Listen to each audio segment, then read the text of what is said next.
Hey everybody, Scoutcrafty here again. Thank God it's Friday. You made it through another week, and a couple things I wanted to do today. We have some tools hopefully you never saw before, which is always fun.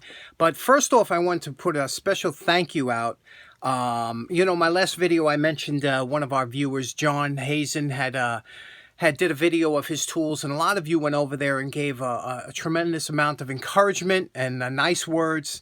You are the best audience you can ever ask for. I mean, very generous, and it's so appreciated. And just a special note, if you are on the fence about getting into tool restoration, I really I couldn't implore you more to try and start. Just pick up a tool and clean it up. There's so many different levels you can get into. You don't have to do any polishing or anything, but it's so rewarding and so much fun. I think you'll have a great time. In fact, the tools we're going to do later on today, it's not going to be an over-the-top job. We're just going to get them working and cleaned up, and it's still just a lot of fun to do. So without any further ado, let's see what we got. First off, I know I'm not the only one out there who has a interest in hardware and all kinds of screws and fasteners. And I've always, ever since I was a kid, I would see stuff on the floor and pick it up and bring it home. I got a couple things here I'm just going to share with you just to start off the show, almost like a show and tell.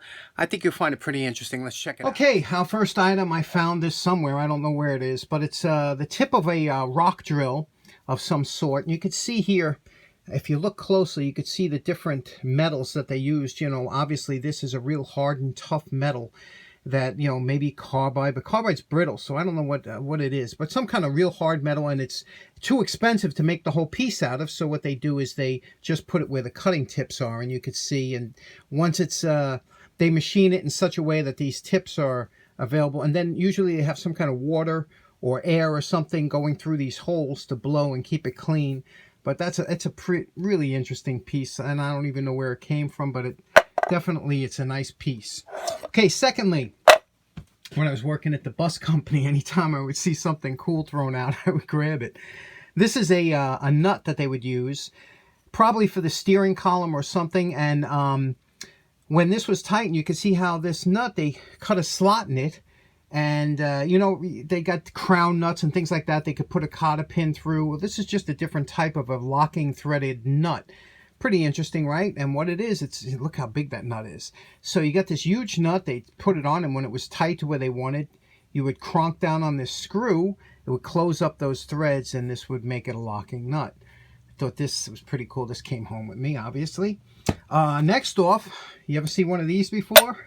You might have. This is a lug nut for a truck or a bus, and unlike the regular lug nuts that we use that have a curved bottom that fit into a recess in the rim, these have a little plate here. Now these are torqued down to 600 pounds, pretty heavy, but they have a tendency to loosen up, and that, if you've ever seen a truck with a tire come off or something, it's very dangerous. So the city didn't want to have any kind of lawsuits or anything, so they were trying to figure out a way, how can they make sure that these things are torqued down?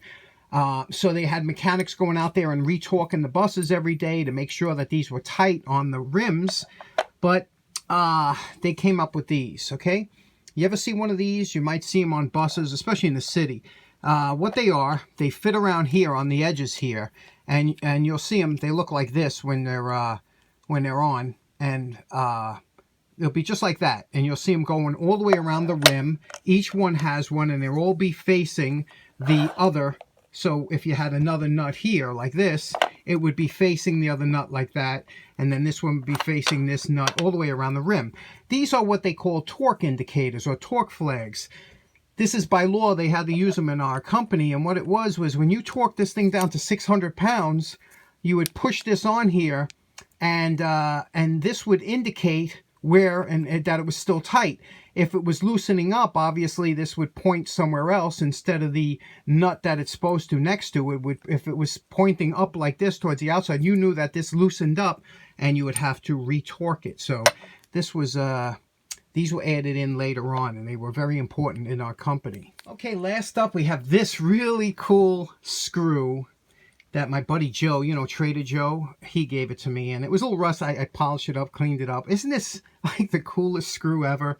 First of all, look how big it is. It looks like a weapon. I'm sure if I tried to carry this on a subway or something, I would get arrested. But what it is, it's a regular, it looks like a drive screw, and he found it by the railroad track. So this is apparently something that holds down the tracks, or the plates that hold down the ties or the tracks or something. But you could see by the type of thread it is that it's made to be kind of hammered and pushed down. And that's this type of thread. It's kind of like a very aggressive thread. And it's a very hard steel, very heavy. But isn't that a cool, ominous looking screw? And it's, you know, like I said, it could be it looks like almost like a web. You pull this out, it would scare the heck out of somebody. So if anybody knows or uses one of these, let us know in the comments. But really cool, huh? Okay, next up, you know I'm a big fan of bolt cutters, and I still have those 4-foot beautiful bolt cutters that Steve gave me, and I have to get them, but I'm waiting to make a trough because they're a little bit rusty. But this is a pair that I use down the shop here occasionally. You can see I paid $3 for here. It's still got the 3 on there. At the HKP, they were a big manufacturer in bolt cutters, but they were so ornate. They made them so nice. And how a bolt cutter works, basically, it's almost like a leverage affair.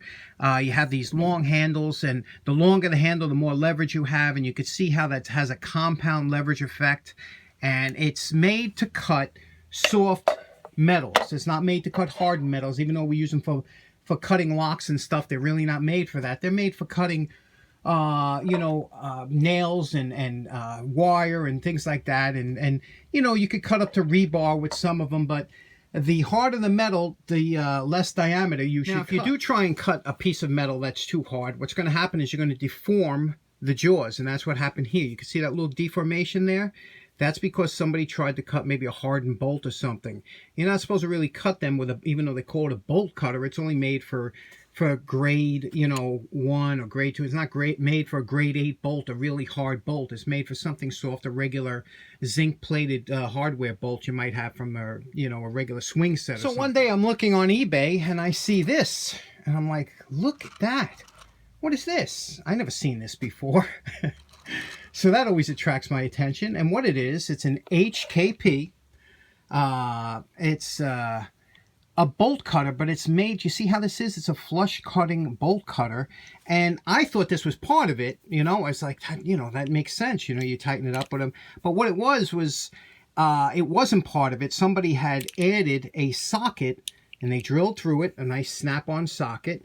They drilled through here so that this stays affixed. And then they used this S&K breaker bar, and they had it so that you could, I guess it was one piece. They didn't have to look for a special, you know, to take another tool out, and they kept it all together. Anyway, I bought this on eBay. I think I paid like $18. So I get this back from eBay, and I'm like, how great is this? Would be good. I'm sure people from the channel never saw this kind of bolt cutter. We'll demonstrate to show how it works and everything. And then I went to my Long Island tool collector society, and what do I find? I find 2 more there. Now, first of all, I don't see one of these my whole life, right? I find this on eBay, and then of course, you know, when it rains, it pours. 2 more show up. And these 2 are actually in better shape than the one I bought on eBay, because you can see the handle here. You see the HKP is kind of a little bit worn off here, where here it's nice and sharp. That's what you want to look for. And so I got these for $10 a piece. And this one here is an angle. You see, it's got a little bit of an angle. So it's not a flush cut, more or less, but I guess these are made for tight areas. And of course, they don't have a wrench attached or anything. So I have 3 of them now. I have probably the largest collection of these that of anybody I know, because nobody's ever seen these before. So we're going to clean one up today. And when I was talking about cleaning up and the extent of restoration you do, let me talk about that. Now, when you're evaluating the tool to see what kind of job you want to do, you just want to look over the tool, make sure. I want to see, are these nuts peened down, so that if they are, will I have a trouble getting them out, or is the wrench have any cracks or splits or anything I should know about beforehand. But one thing I noticed is this handle here. This handle is in real rough condition, and as much as that HKP would be really nice if I could save it, it can't, because no matter what kind of restoration you're going to do, it's going to look like garbage. So I'm going to have to address that. And, you know, there's other things too. Now, because the one I bought off eBay is the one that's been compromised with the socket, it's the worst condition, it has the most wear on it, the most thread wear. It's really, if you had to restore them, you wouldn't pick this one, but that's the one we're going to pick, so let's start on it. Now, thankfully, the spread bar nuts came off without any problem whatsoever. And the best way I found to hold this in this vise is we're going to take it like this, put it into here, resting against this bottom plate here, tighten it up. We'll put something there so we don't mar it. And then I'm going to take my nice 24-inch breaker bar with a socket. In this case, it's a 3/4 inch socket. And we'll put it on here. And once it's heated up here, we'll just softly, it's meant to come out, so it should open up. Okay, this could have been a disaster, because right here, this one here, this nut is a standard nut, righty-tighty, lefty-loosey, and this one here is reverse thread. So I was starting to put some heavy torque on there, and I felt you don't want to snap anything, and I said, let me try the other way, and sure enough, to loosen this, you turn it to the right, which is opposite. Okay, here we have the bolt cutter broken down. There's really not much to it. Now we'll just clean everything up, do what we can, and put it back together. After the initial degreasing, I just put it into a degreaser in hot water, scrubbed everything, especially the threads, because you don't want to contaminate your wire brush and have it full of grease and old grease and dirt. So we'll go through some of the more threads again before we go, but then right now we go to the wire brush. Okay, here's our post-wire brush evaluation. Everything is coming out beautiful. Here it says HK Porter Incorporated, Everett, Massachusetts, and patent applied for. I love, these are all high quality steel. Everything looks good, except for the handle's going to be really a problem. Even though I was able to get a little bit of a shine. You see how much damage is done to that? And that's why the other ones are so much better candidates for restoration. But we're going to see what we can do with this handle. Getting all the... There's some dings, and it is some kind of aluminum or magnesium, something very light. Everything looks good. Let's continue. Now you know my favorite part. You remember what this looked like before we started. And we're calling this project done. Boy, really came out nice, didn't this one? This is a tool. This is a tool. I mean, look at that. That is just beautiful. I did obviously, the Scout Crafter red. Now you can see here, DK Endcut. Now, I guess that's the jaws, because the jaws do give an end cut here. And polished everything out. The handle, remember what we were saying about the handle? Now, I had to take out that HK because it was all mushed up. It would look like garbage, and I did that for a reason. But I think this handle might be hollow, so I had to be real careful because I didn't want to go too deep, but was able to get that really nice and polished. And look over here. You can see here it says the stud for right jaw. And on this one here it says the 3/8L stud for left jaw. And just a pretty tool. It's got the right and left indications on the jaws. And I guess this was made for a tight quarters, you know. And it works nice, you know, now that everything's back together. So let's try it out, see if we can figure out what, you know, this is. Okay, so here's a possible use for something like this. Let's say you're at a tight area. Now, it doesn't have to be, obviously, a bucket. It could be anything. You had to get inside down there to cut something, and whether it be two beams or whatever. The problem you have with most bolt cutters is whenever you need to open it up to get the jaws to open, you see how wide the handles have to go, and that restricts you from getting into tight areas. With this device, what's so nice about it is you open it up, it's the same size, you could put it in there, and then you would take you could take a ratchet. Now this is an 8-point socket. You don't usually see these. They're meant for square drive units. Like this is a square drive, so you would use an 8-point socket, and then you would put it on here, and you would just put it in here like this. You could get all the way in, and you could cut whatever you had to. So really cool item. Let's actually test it out. Here I have a nail just sticking out of a vise. If you wanted to use it like this, you could place it up here like this, and then just use the ratchet. And that's the first time I'm ever using it, so we'll see if it works. And we'll tighten it up like this. And again, it's very easy to hold on to. It is making a a cut here. Yep, and there we cut it off. And this is nice. I'm liking this tool, and I have 2 more to restore, but I don't know if I'm going to do it as much as I did with this one. Anyway, I hope you enjoyed this video. I hope you have a nice weekend. Thanks so much for tuning in.